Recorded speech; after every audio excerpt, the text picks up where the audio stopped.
Hi, I'm Stanley Goldberg, host of the Inquiring Mind podcast. I hope you enjoyed today's episode.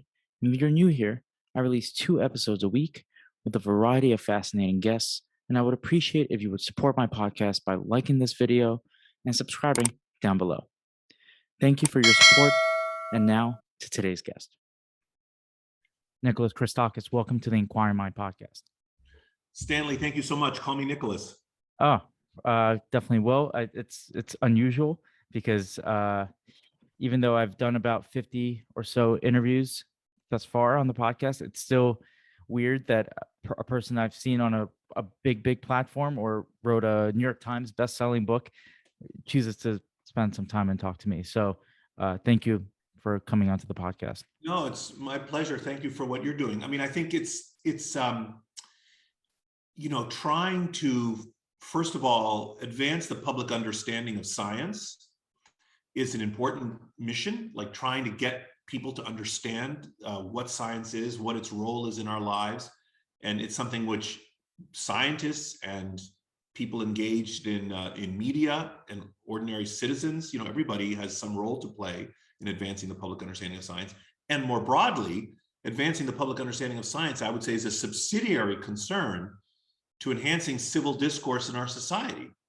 I mean, do we not want a society in which people think about ideas and debate each other and try to learn things that they don't know?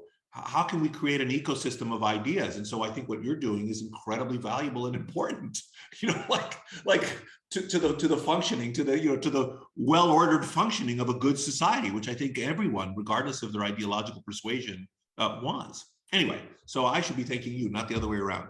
Well, I appreciate those kind words. I completely agree with you. I think a lot of people over the last year or so since the start of the pandemic have had to maybe get a refresher or had to learn for the first time certain things about how the body works and what a virus is and how it spreads. And I think it's been highly educational, but it's also opened up a door to a lot of misinformation, which is why I like to speak to experts that know what they're talking about and try to clarify certain truths or information. I mean, it's very interesting because on the one hand, it is the case, one of the central arguments that I've been trying to make is that this way we've come to live right now feels so alien and unnatural. But actually, it's neither of those things. Plagues, are a part of the human experience. They're in the Bible. They're in the Iliad. The opening, one of the canonical works of Western fiction begins with a plague. That's how the Iliad starts. They're in Shakespeare. They're in Cervantes. So plagues are a part of the human experience. And in other words, what you could say is that, plagues are not new to our species. They're just new to us. We think this is crazy what's happening to us. And furthermore, this simple recognition that plagues are ancient, our ancestors confronted them, then allows us to see some other things about plagues, some common features. And one of the common features is that during times of plague, superstition, denial, lies, misinformation arise. And they have for a very long time. They're very almost funny stories from, I think it was the plague of Justinian 1500 years ago, where one of the observers said, sort of humorously observing that the rumor arose in the city that if you threw your pots out, these terracotta pots out of the second story of your house, that would ward off the plague. And so this observer says, therefore it became dangerous to be in the city, not just because of the plague, but because of falling pots. Falling pots, might kill you. So even then, this person understood, So you're absolutely right to highlight that and to highlight the role of misinformation in times of plague. But there's another way too, actually, that another feature, another aspect of this. I don't want to hijack the conversation. I mean, no, go ahead. No. Well, no, but I mean, another thing that's really interesting to me about our misfortune, despite having said that, that human beings have confronted plagues for thousands of years, and actually, to be clear, the plague that we are being called upon to confront, this is like a once in a century event, the plague that we are being called upon to confront during our lifetime is kind of a plague light, right? I mean, this pathogen intrinsically only kills about 1% of the people that it infects. It varies by age, as everyone knows now. Young people your age are relatively spared. If you were infected, you have a probably 1 in 10,000 chance of dying. Someone my age in their 50s and 60s has a 1 in 100 chance of dying. Someone in their 70s or 80s has a 1 in 5 chance of dying if they're infected with this germ. That's the intrinsic lethality of the germ. But that intrinsic lethality is nothing compared to smallpox or cholera or bubonic plague, which will wipe out, or Ebola. So we are actually, in a way, facing a kind of a plague light. But this pathogen struck us, and here now specifically I'm speaking about the United States, struck us at a particularly vulnerable moment in our history, I would say, where we have had, returning to this issue of the public understanding of science, we have had a thinning out of our intellectual lives as a people, which in turn has arisen from a number of sources. First of all, we're at a century-high peak in economic inequality.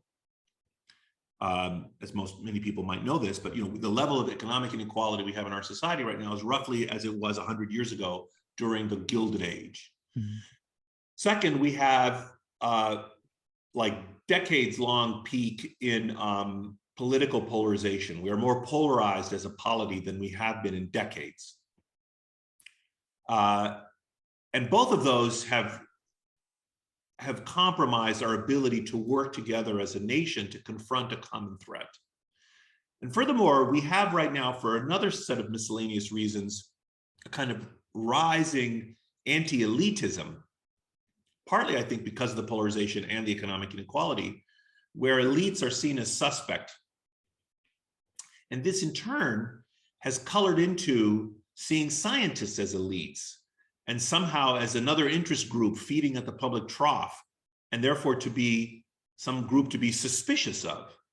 But I see scientists a little bit like judges, right? We don't think of judges as some kind of, we may think of them as elites, but we don't think of them as self-interested actors, who are feeding at the public trough and doing things that, somehow fill their own pocketbooks, right? Well, I think sorry to interrupt, yeah. But I think increasingly we do view judges that way. If you hear any conversation about the Supreme Court, for example, we may think they're partisan, but do we think that the Supreme Court judges are doing things for their own personal interest?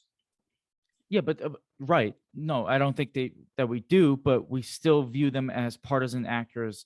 So if you agree with their particular point of view, yes, you're more likely to agree with them. Same thing with doctors, okay. Right? Yeah. Okay, good. I grant that. That's right.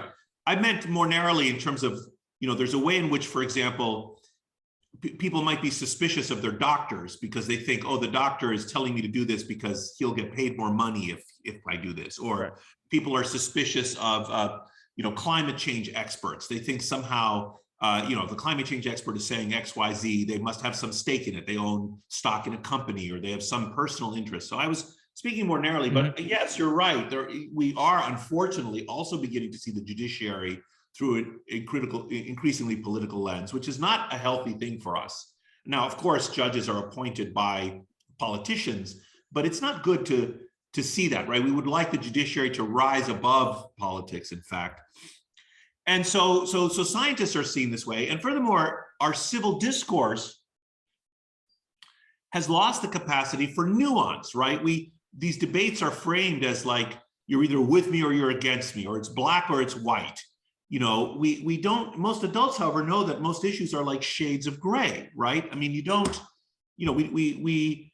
we should be able to have a conversation, for example, about vaccination and acknowledge that there's shades of gray. Here's what we know. Here's what we don't know. Here's why, we're very sure, but not certain about something, and we should be allowed to change our minds about stuff without it somehow being seen as evidence of some kind of nefarious purpose, especially in science, by the way, where changing your mind is a hallmark of science, right? It's in religion where you're not supposed to change your mind. In science, you're supposed to change your mind.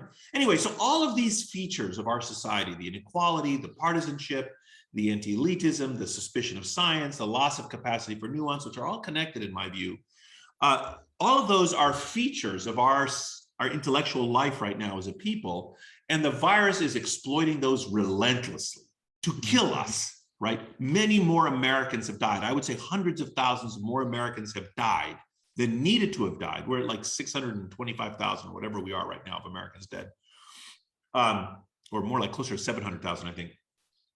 I would say 200, 300,000 of those deaths are perhaps needless and could have been avoided if we had worked better together and had a more rational policy implemented together to face our common enemy. Anyway, so those are some features that I think are causing us trouble. How about the last maybe great epidemic was just over 100 years ago with the Spanish flu. Yes. Was the response different among Americans than it was today? I mean, so I would say all of the features that we're seeing now were also present then. There was even an anti-masking league back then. Vaccination was not an option back then, right, but there was an anti-masking league. There were other features of plagues like the superstition, the denial. Now, it was a different time in our country, of course. We just emerged from World War I. Many people had died because of the war. It was, a bit of a different time. But I think there was, it's hard to summarize like a broad sweep of history, but I would say there was probably a bit less partisan rancor and more communitarian spirit in confronting the plague 100 years ago. Now, you have to understand, respiratory pandemics come every 10 or 20 years. And it's only every 50 or 100 years that we get a really serious one like we're having right now. The last respiratory pandemic was, let's say, 2009. There was an H1N1 influenza pandemic. Nobody really remembers it because it didn't kill you. It just gave you the sniffles. So, it just came and went. It was an epidemic of colds and it was behind us. The previous second worst pandemic was in 1957, another influenza pandemic. That killed 110,000 Americans, which would be about 220,000 Americans in today's population. And so this current epidemic that we have is the second worst respiratory pandemic we've had in 100 years after the 1918 pandemic. But these are infrequent events. And so therefore it's so much has changed, since 100 years ago. It's hard to make a direct comparison. Yeah. Do you think there's anything intrinsically in Americans that leads to these kinds of the anti-masking movement or anti-vax currently? Is there there's this individualism among Americans that maybe doesn't exist among some other societies, or is that just an excuse I'm trying to find for Americans? No, I think on the one hand, it's true that many societies, how do I answer your question? There are other societies which also politicize the pandemic. Now, sometimes the politics was on the other way around. For example, I think in Greece, it's the left wing that's anti-vaxxer, not the right wings that are anti-vaxxer in this pandemic. And let's not forget, the anti-vax movement was primarily a left-wing movement prior to the pandemic. So now we have these like extremes on the far left and the far right, who are, as usual, causing trouble in our society, who have anti-vax sentiments, let's say. But see, here's the thing. I like the fact that we live in a politically plural society. We live we do not have a political monoculture. We have a society that is, I like to think, a city on a hill. We have disagreements among ourselves. There's a lot of rough and tumble of ideological strains. Different people have different beliefs, but we resolve our disputes. How do we resolve them? Not by force of arms. We vote. That's how we resolve our disputes. We vote, which is a miracle. It's just an astonishing accomplishment of the founding fathers that we live in a kind of society where we resolve our ideological differences in this regard. So it's fine, as far as I'm concerned, that we have ideological disagreements and ideological variety in our society. But what's odd about what's happened right now is that this variety is being channeled through the lens of, or through the lenses, I'm mixing metaphors, is being, is being focused through the lens of the pandemic, which is odd. In other words, if you want to signal your political identity, get a damn bumper sticker or put a sign on your front lawn. Don't signal your political identity by whether or not you're getting vaccinated. That's just dumb, right? I mean, in other words, the vaccine should be seen as, in my view, should be seen as a kind of technocratic triumph of technology. It would be like signaling your political identity based on whether you choose to use a cell phone or not, or some other technology, or you choose to use a car. You're free. You could have rational objections to using a cell phone or a car. Many people, you might be concerned about the effect on the environment or whatever. That's all fine, but you shouldn't use those as a way to signal your political identity. And so what's happened is, in our society, we politicize some of these practices such that your membership in a particular group, here defined by politics, depends on whether or not you adopt certain practices with respect to the pandemic, which is harmful. It's a stupid way for us as a nation to confront this. And other nations have not done this. This has not happened in Portugal. It's not happened in Germany. It's not happened in Japan, right? I mean, of course, in all of those nations, there are crackpots. There are outliers. There are people who disagree with various sorts of things. There are political disputes about what to do about the pandemic. Yeah. But it hasn't been politicized in quite the same regard. I think many nations have been much better than us. In New Zealand is another. I mean, there are quite a few nations who've been much better than we have, because they've been able to, have a consistent joint narrative about what the problem is, and resist politicizing certain features of the response. How much of this do you think can be attributed to people being against the vaccine, or what we view as like people that are anti-vaxxers, rather than in many cities, major cities in America, there are vaccine mandates, right? So even people that are maybe left-leaning do not want to have something mandated. They would like the option to get it. Do you think that's but there's so many things. First of all, vaccine mandates have been around for a very long time. As a doctor, I've had to be vaccinated. I can't go into a hospital unless I'm vaccinated against hepatitis, against influenza, against tetanus. I need all my shots. I need to prove it to my employer, and healthcare workers have had to do this for a very long time. If you want to immigrate to the society, I think the immigration and INS maintains a list of like 20 different vaccines, which you have to prove you're vaccinated in order to come into our society. You want to practice veterinary medicine, there are many professions which require vaccination of certain kinds for certain risks.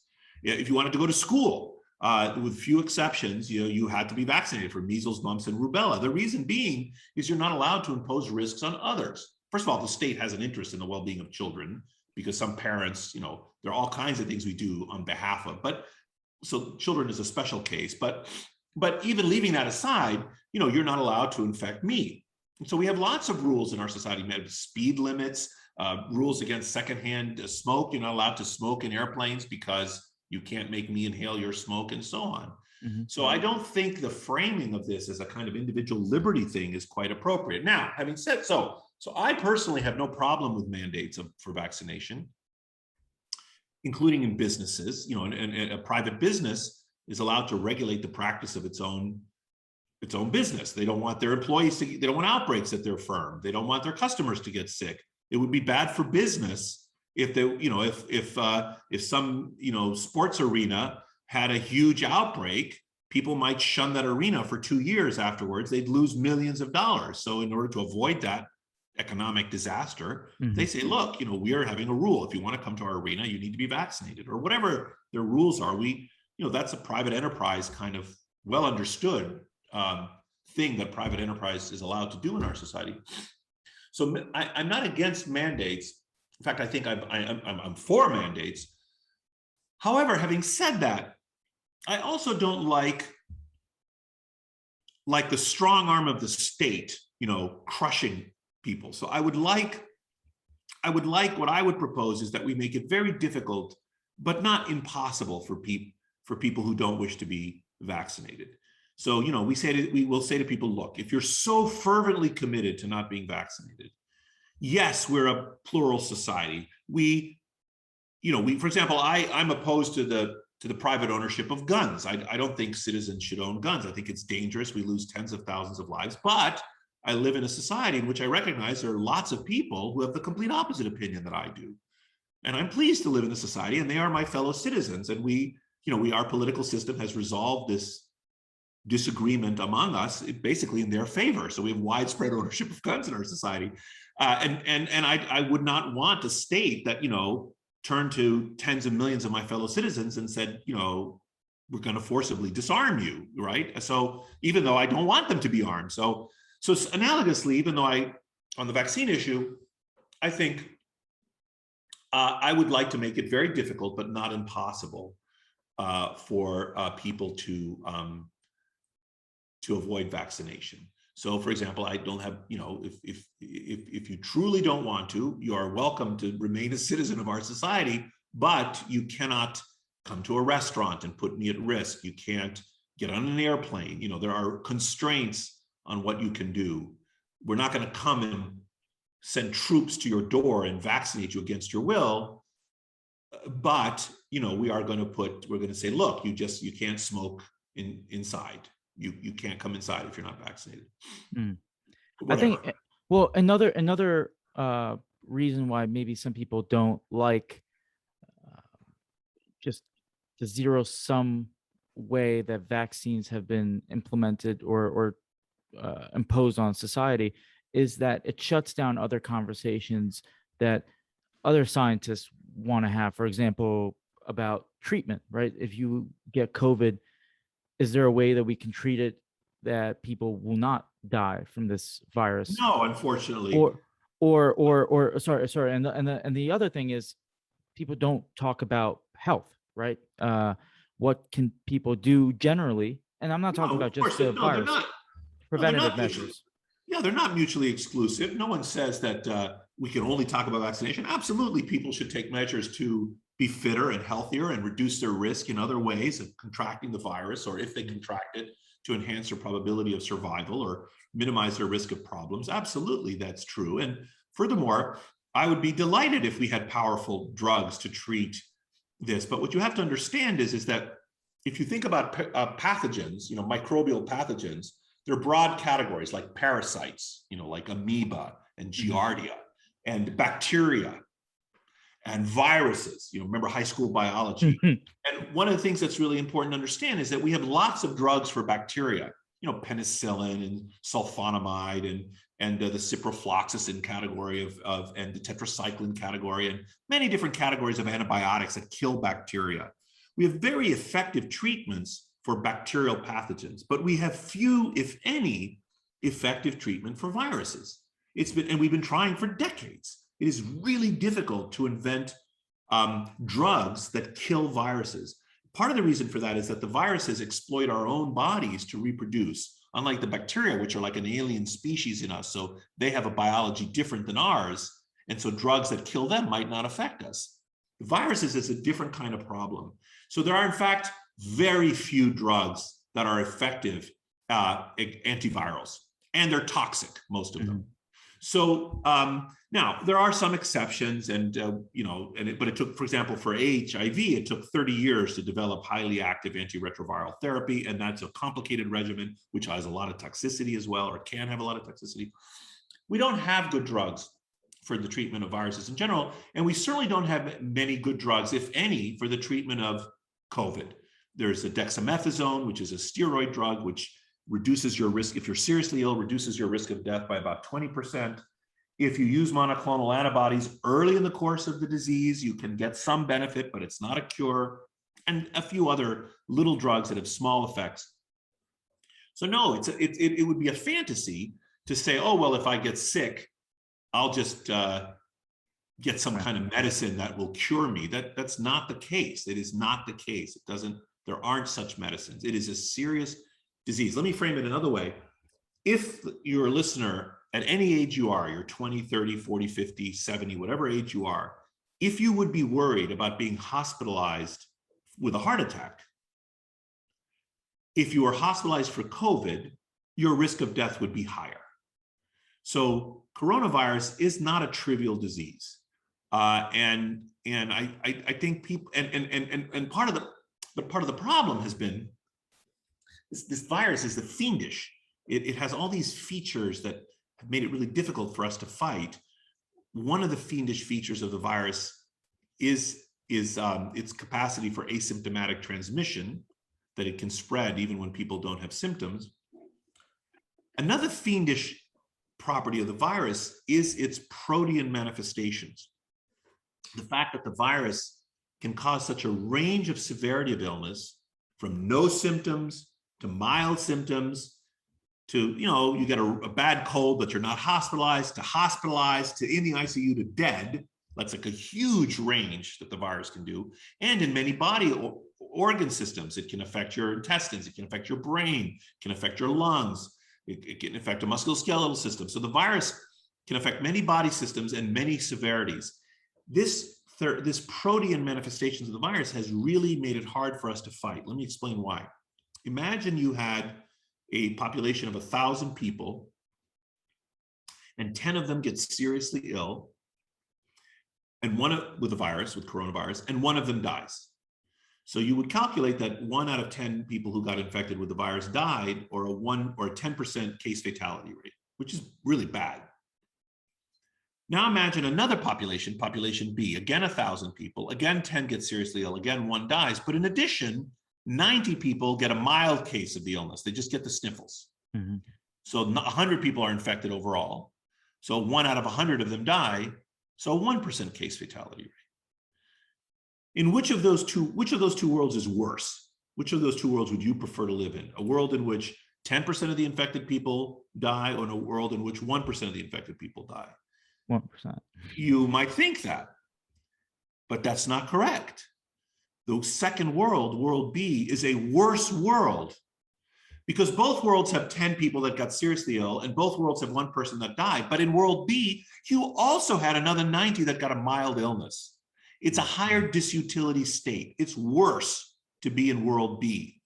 But people get confused and think it's better. We are deluded. The fact that the virus, in addition to killing us and making us seriously ill, also gives a lot of people the sniffles, deludes us into thinking that the virus is not as bad as we think. And in fact, you can see that in the public health messaging. People say, well, my aunt got COVID and she wasn't that sick. Why should I take it seriously? Ironically, if the virus had just made you seriously ill or killed you, but a smaller number of people, we would take it more seriously and probably have been better able to address it. Do you see what I'm saying? Yeah.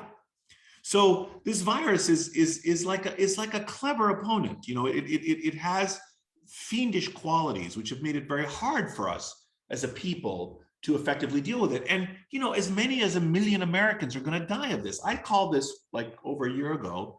When I published the Apollo Zero, I finished the book in July of 2020. Came out in October. At the time, 120,000 people had died. And I said, this virus is going to kill between 500,000 and 1 million Americans.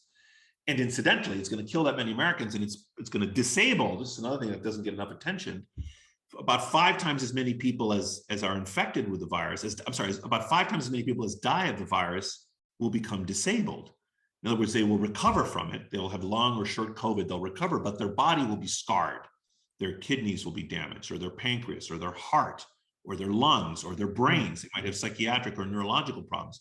So if 1 million Americans die, that means we might have 5 million Americans who are disabled, who will need, of course, medical care and be costly to our system and so on. So I don't think people really understand yet how bad this virus is. Up to 1 million of our fellow citizens, 1 million human beings compared to 2 years ago, will be dead because of this virus. That's a big deal. Are we seeing this trend of the 5 million other people that will be scarred by this virus, or yes, where are we seeing this evidence? Yeah, there's lots of cohort studies that are coming out in countries around the world that show that survey people, look at their pulmonary tests a year later, look at their kidney function. They assemble a cohort of people who are infected. Often they have a cohort of people who weren't infected as a comparison group. Then they follow them forward and measure various parameters of their bodies. And then they They observed what's happened to their bodies. We know from SARS-1 in 2003 that quite a few of those people, and it was higher there, about 20 to 25% had long-term pulmonary problems. In other words, they survived the infection with a virus, but they had basically like asthma or chronic obstructive pulmonary disease. Their lungs were scarred because of the infection. And incidentally, just to be clear, for this and other reasons, even if you've had the infection and survived it, you should still get vaccinated. It's to your advantage to bolster your immunity through vaccination, regardless. Now, it is rational to say no to that. In other words, if you've survived the infection and you have some natural immunity, I wouldn't think you are crazy for not getting vaccinated. If you've not had the infection and you've not been vaccinated, I would think you're crazy not to get vaccinated. But if you've survived it and you have some immunity, I wouldn't think you're crazy, but I just would think that was a ill thought through decision. Like I would think, it would be wiser to get vaccinated. Mhm. Yeah, I think what you're saying makes perfect sense to me. But I think there's a lot of confusion as to how immunity works. And again, when we Yes. opened this podcast, opened this conversation, I said that there's a lot of misinformation. Yes. People maybe had to go back to their old biology textbooks Yes. or learn this for the first time. So, can you explain if you had COVID, why should you get vaccinated? Well, okay, let's talk about that. So it is true that in general terms, exposure to a pathogen the natural way confers superior immunity to vaccination. And the intuition behind that is like, if I get infected with COVID, that virus has several proteins, and my body makes antibodies to all of those proteins. I mount a broad attack against the virus. Whereas if I get a shot, I might only get the spike protein, and so I mount a narrower attack against the spike protein. And in general, it is the case that immunity acquired naturally against a pathogen is more profound, is stronger than immunity acquired because of vaccination in general. However, that's not always the case. For example, for human papillomavirus or for tetanus, there are other examples in which the vaccine provides superior immunity. You get a kind of super immunity from the vaccine above and beyond what you would get to the natural infection. And it turns out, by coincidence, that coronavirus is in that category. The vaccines are so good that you actually have stronger immunity when you get vaccinated than when you get a natural infection. First point. Second point, in order to acquire the natural immunity, you have to run the risk of death, which is insane. In other words, yes, it's true that if you get the disease and survive, you have some immunity, but you have to survive. Who would willingly run the 1% chance of death in order to acquire immunity? It's not a logical decision to, I mean, you're free to make it, but it's not a logical decision to make, to say, okay, well, rather than get a vaccine, which is totally safe, you're not going to die from the vaccine. You have less than a 1 in a million chance of dying from the vaccine. Instead, I'm going to get the natural pathogen, which has much more than the vaccine, has the spike protein and all kinds of other stuff packaged in a way that is lethal to me. I'm going to go ahead and get the virus and run a 1% chance of death. It doesn't make any sense to me logically. What is the chance that if you get the vaccine, get COVID, because people can still get COVID? Breakthrough infections. Yeah. What are the chances of that person dying? Extremely low. So you're not. The vaccine is. I forgot the precise numbers now, but it's like above 95% protection against death and serious illness if you get infected when you're vaccinated. But it's also not 100%, by the way. The vaccines are excellent, but they're not perfect. Right. So even if you're vaccinated, you get infected, you should die. This is, by the way, why, in addition to getting vaccinated, I also, for example, when I go into grocery stores, I wear a mask because I don't want to die needlessly. I don't, eventually we all will die, but I don't want to die from getting a virus, lethal virus, moderately lethal virus at the grocery store. So until the levels of the virus decline in our society, or until certain other things happen. I think eventually the virus will mutate to become more benign eventually, and the variants that circulate will not be so deadly. Until that time, I think it's prudent to take basic precautions. You know, How, it's how- like eh, it's like you know, it's like carrying a gun and wearing body armor. You know, yeah, it's like they don't preclude each other. You know, they're two different kinds of defense. yeah, You know, just because you have one doesn't mean you won't benefit from the other. right. How about scarring? We just mentioned that people that get the virus, there's a chance that they will have scarring afterwards, whether it be lung damage, kidney damage, whatever.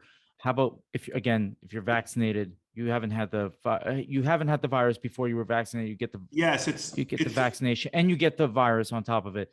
Does it mitigate any of I the think it after effects? I don't know if that answer is known. Um, I would absolutely believe that the vaccine reduces the likelihood of adverse bodily consequences from infection, but I don't know the answer myself, and I don't know if the answer is known. Okay. So to pivot a little bit, as you mentioned, I wanted to talk about your book, Apollo Zero, which just came out in paperback, if I'm not mistaken. Yeah, in And October of 2021, yeah, and I listened to the with book a new on. afterword and a new preface. I listened to the book on Audible. Here's the cover, which is a beautiful cover. So I highly recommend people check it out. But did you have any concern? So you started writing the book, I assume, in March of 2020, and you said you finished it around July. Did you have any concern as to having the book not be incomplete because you didn't have all the information to that No, point?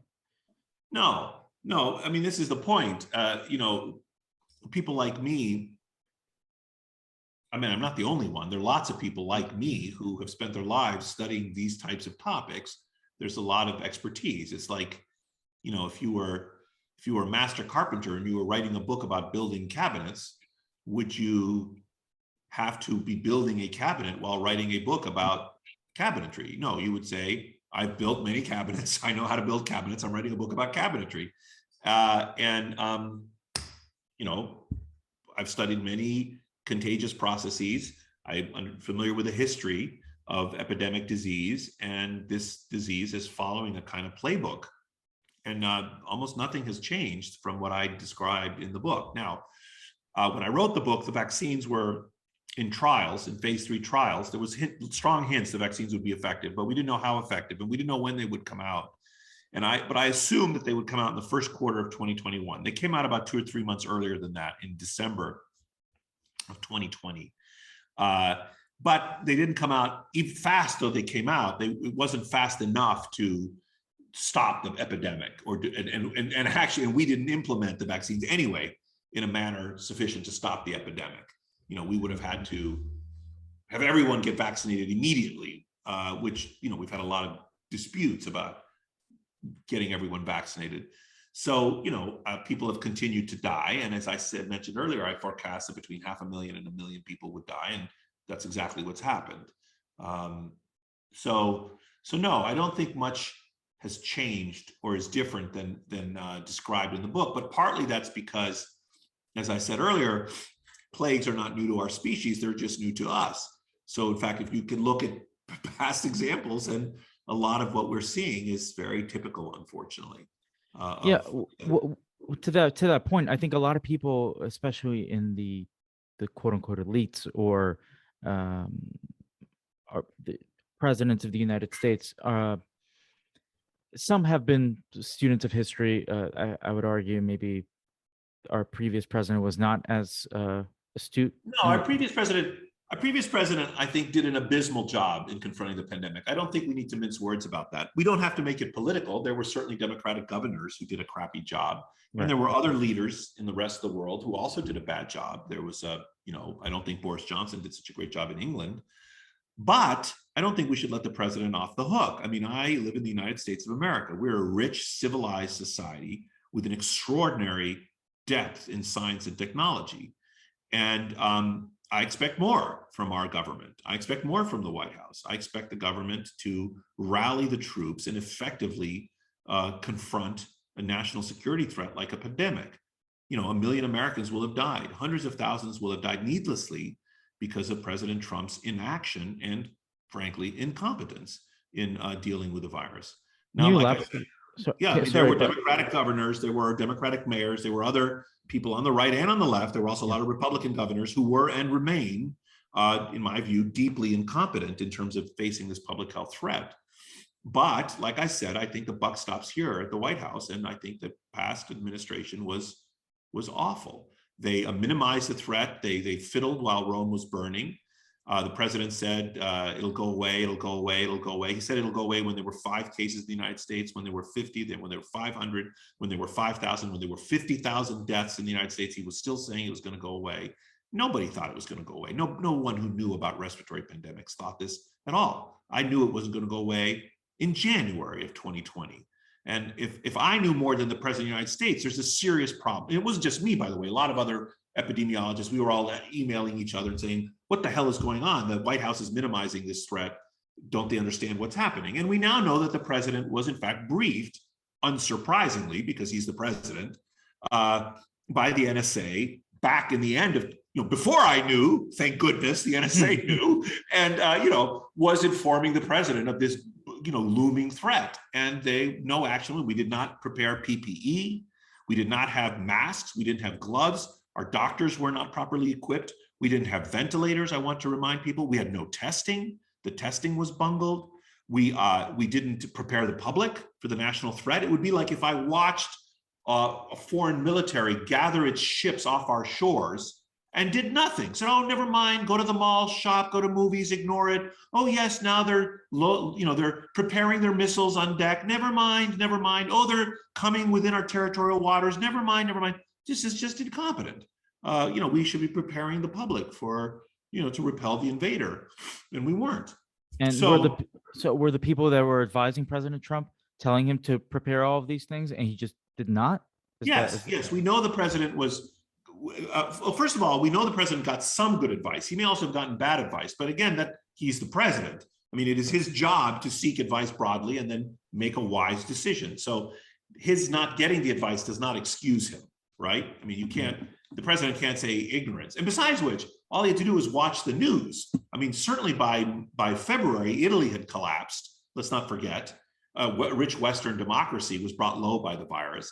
And certainly by the end of March, when he was still saying it will go away, there were wide news reports of deaths everywhere, shortages of supplies, and so on. I mean, it was really, and then it became an issue of political damage control, where the president tried to say, well, it's the governors. Let's have the states deal with this problem. I don't think because he thought that was a rational way to fight the epidemic. In fact, it's not a rational way to regionalize this type of response. It's like saying we're going to have all the state militias repel an invasion by a foreign army. No, we have a national army. We have the United States Army. We don't have Connecticut Army and Kentucky Army and California Army, and they each do what they want when there's an invader. That's not how we're organized. So I think he did it for political reasons, because to deflect, responsibility for what was, a really incompetent response. Do you think that the pandemic has changed the way we should treat China in the world? Or well, I'm very concerned about the rise of China. I have many Chinese scientific collaborators. I have Chinese friends, but I am worried about the Chinese Communist Party. I'm worried about the way that country is ruled.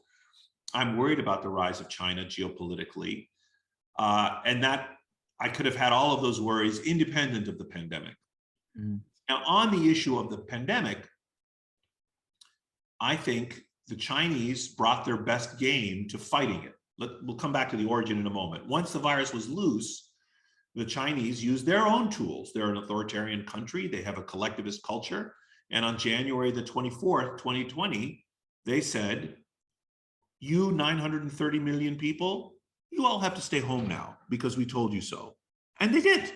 930 million people were basically put under home confinement in January. And the Chinese brought their death rates basically down to zero. I mean, it was, from a public health point of view, it was an astonishing accomplishment. Now, I'm not saying we should try to emulate that. We don't live in that kind of society, nor would I want to that kind of society. But you got to give them credit that they effectively reduced their deaths to zero. Okay. Meanwhile, hundreds of thousands of us were dying. Okay. I mean, you just got to look at that and sort of say, actually, they were effective. And now, again, I'm not saying that's what we should have done. I'm not endorsing that, but I'm saying, but we had other tools at our disposal, our great wealth, our great scientific enterprise. We invented vaccines. This is American technology that gave rise to these vaccines. We have an open society with the free flow of information, which is, we're committed to free speech. We, generally speaking, we don't suppress, information. So we have those strengths. Meanwhile, in China, of course, they were trying to suppress information about the virus, which is obviously bad.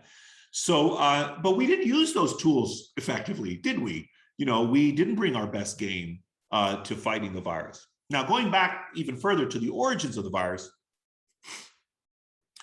I know there's a lot of debate about this amongst expert geneticists.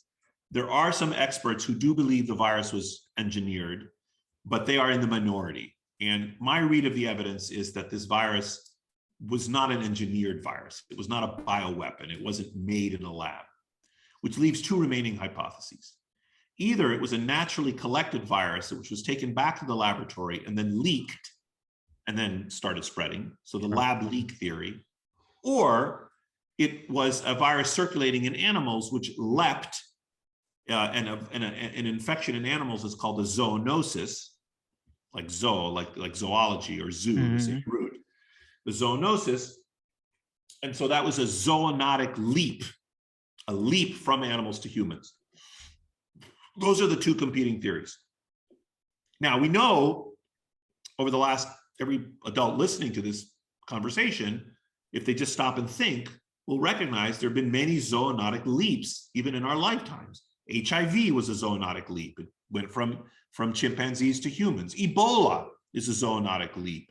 Hantavirus is a zoonotic leap. SARS-1 in 2003 is a zoonotic leap. Zika is a zoonotic leap. So there's lots of these things that we've been hearing about that were in animals. Now they start infecting us. Oops, they're killing us. That's bad.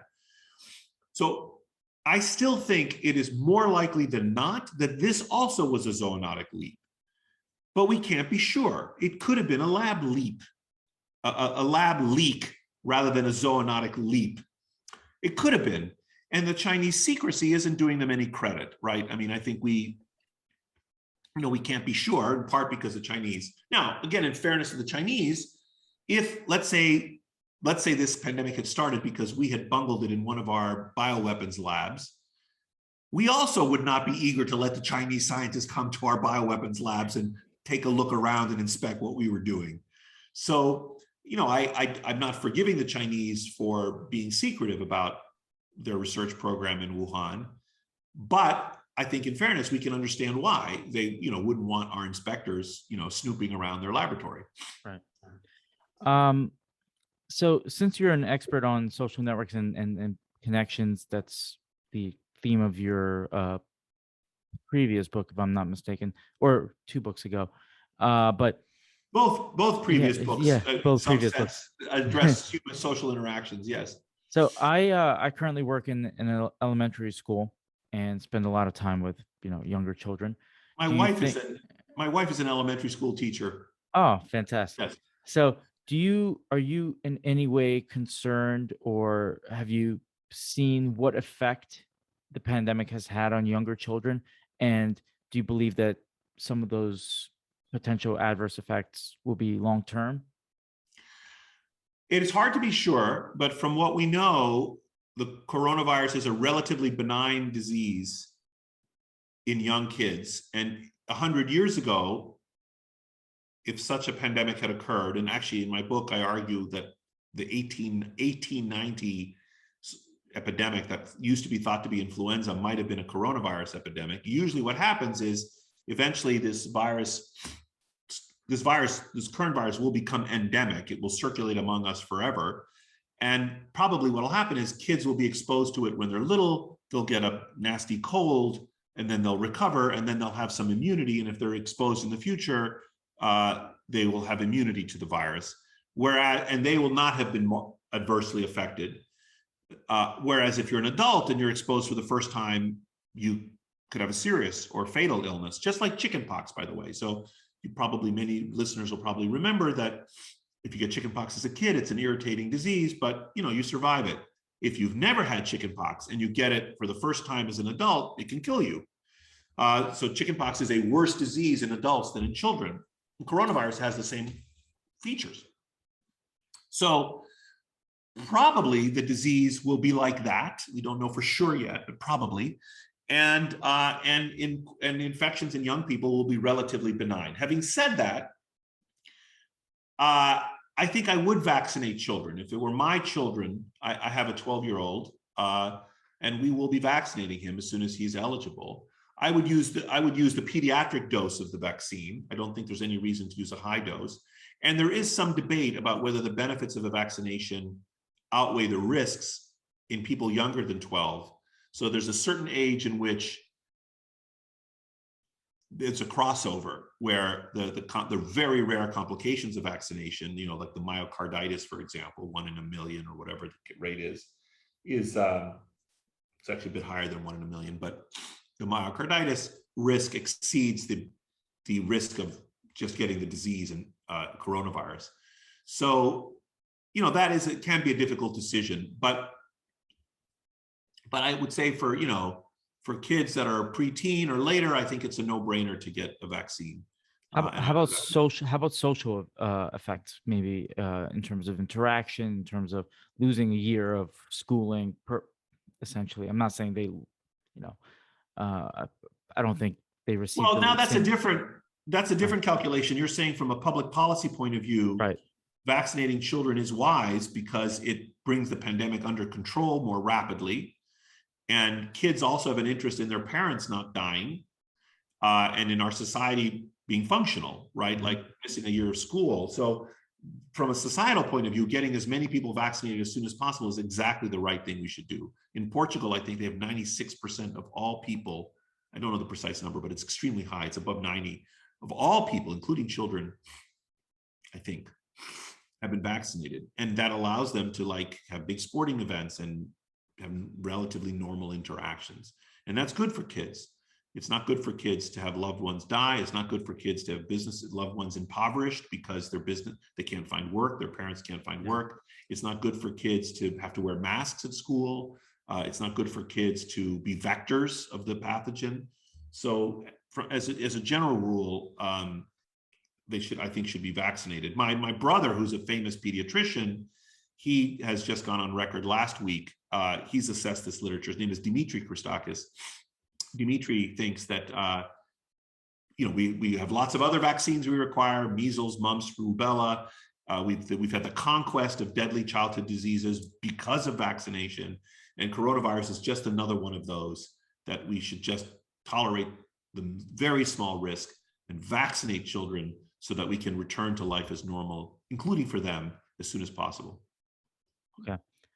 So the last two questions that I ask of all my guests, in the interest of time, I'm going to bundle them together and you can answer them in whatever order you please. The first one is, what gives you hope for the future? It could be as broad or narrow as you wish. And the second question is, what are 5 books, fiction or nonfiction, that you would recommend to people? Well, I'm a very optimistic person, and I have an optimistic perspective on our species. We didn't talk about it today, but my prior book before Apollo's Era was a book called Blueprint: The Evolutionary Origins of a Good Society.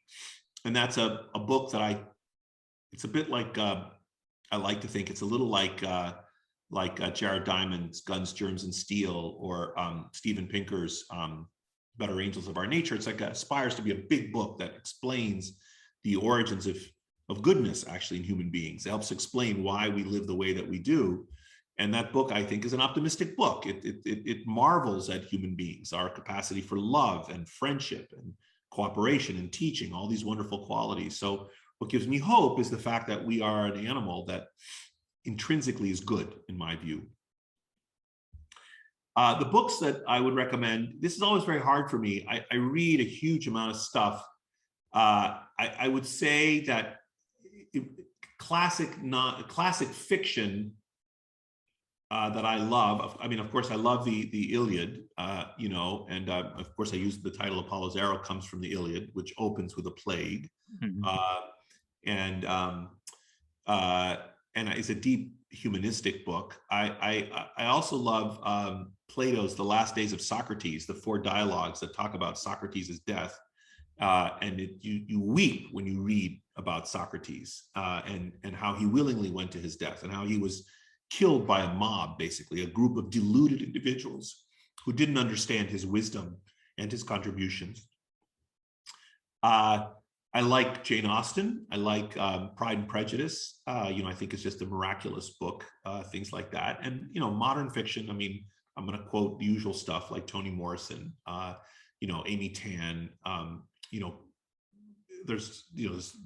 don't read a ton of modern fiction, so I only get like a little tiny bit of it. Other good books are, which have been very profound for me, are Viktor Frankl's Man's Search for Meaning. It's a short book. He wrote it after being released from the concentration camp, which he barely survived. It took the life of his wife and unborn child. It took the life of his parents. And yet he emerges from the camps with his humanism deepened, and he forgives his oppressors. He goes back to Austria and lives in Vienna. He writes the book in 5 or 6 days, within weeks of his liberation. Just an extraordinary book, a real guide to thinking about how to live a good life. The nonfiction, I'm very partial to a book written by my dear friend Dan Gilbert, Stumbling on Happiness, which is a very witty book, a very profound book of psychology, work of psychology. I like Steven Pinker's The Better Angels of Our Nature is a recent book. Those are some books. I guess I gave you more than 5, but that's a range of topics. Yeah. So thank you for that list, and thank you for coming onto the podcast and speaking with me. It was an honor and a privilege, and I appreciate all the work that you do and for the books that you write. So thank you again, and all the best to you. Stanley, thank you so much for having me. Good luck with what you're doing. Thank you.